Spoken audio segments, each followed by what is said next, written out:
Sinabi nga ito ni Dwight Howard matapos nga siyang paasahin at hindi kunin ng Golden State Warriors.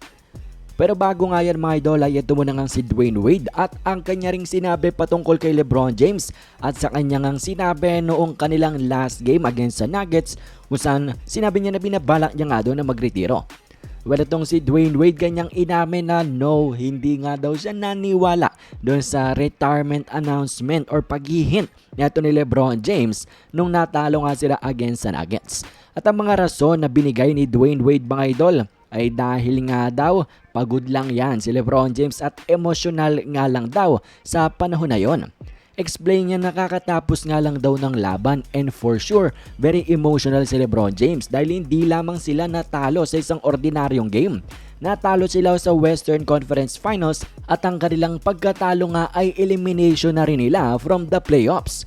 Kaya naman naiintindihan daw ni Anthony Dwayne Wade kung bakit sobrang emosyonal ni LeBron James nung panahon na yon. And then for sure, mentally pagod na rin itong si LeBron James kaya't nasabi niya nga yung mga bagay na yon. Pero matapos nga daw na medyo makapag-unwind, makapagpahinga si LeBron James, abay ito, sinabi niya na 'di ba mga idol, in-announce na LeBron James will be back and will not retire. Kaya nga nung sinabi nga daw neto ni LeBron James mga idol, sabi ni Dwayne Wade, I didn't buy it.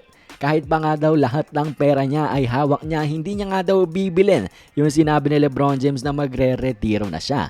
Ang tanging rason lang daw kung bakit sinabi yun ni LeBron ay full of emotions nga lang daw siya sa panahon na iyon. Anyways, ngayon ay atin ang pag-usapan ng sinabi ni Dwight Howard matapos nga siyang pasahin ng Warriors. Dahil ang ganda na ng balita kasi noon mga idol, di ba parang onti na lang ay i-announce na ng Warriors na isasign nila si Howard. Ganun din ang inakala ng maraming Warriors fans na hinihintay na nga lang daw nila ang formal and official announcement dahil nga daw sa naging tweet ni Draymond Green and then sinamaan pa nga ng mga litratong lumabas na kasama ni Howard, si CP3 at si Draymond na sila'y nag-e-ensayo. Abay sabi ng Warriors fans, we got Dwight Howard. Pero akala lang pala nila yon mga idol dahil nagbago ngang isip ang team ng Golden State Warriors dahil sa kadahilan ng gusto nga nilang ma-maintain ang kanilang flexibility at manatili nga na may isa pang roster spot coming into training camp and to next season. Kaya naman si Howard napatweet. Sabi niya nga mga idol, only as a warrior, caps lang pa ang warrior mga idol, can one withstand the path of knowledge nga daw. Warrior again nga daw ay hindi po pwede na magreklamo or magsisi sa anumang bagay. Ang kanya raw buhay ay endless challenge. At ang mga challenges daw na ito cannot possibly be good or bad. Challenges are simply challenges, go be great. Yan mga idol ang sinabi ni Howard matapos nga na hindi siya kunin ng Warriors. Talaga mga idol nakaka-caps lock pa etong Warrior na tweet ni Howard at reply nga ng maraming NBA fans. Abay parang uma-appeal nga daw nagpapabango etong si Dwight Howard sa team ng Golden State Warriors sa pamagitan nga ng tweet niya na ito.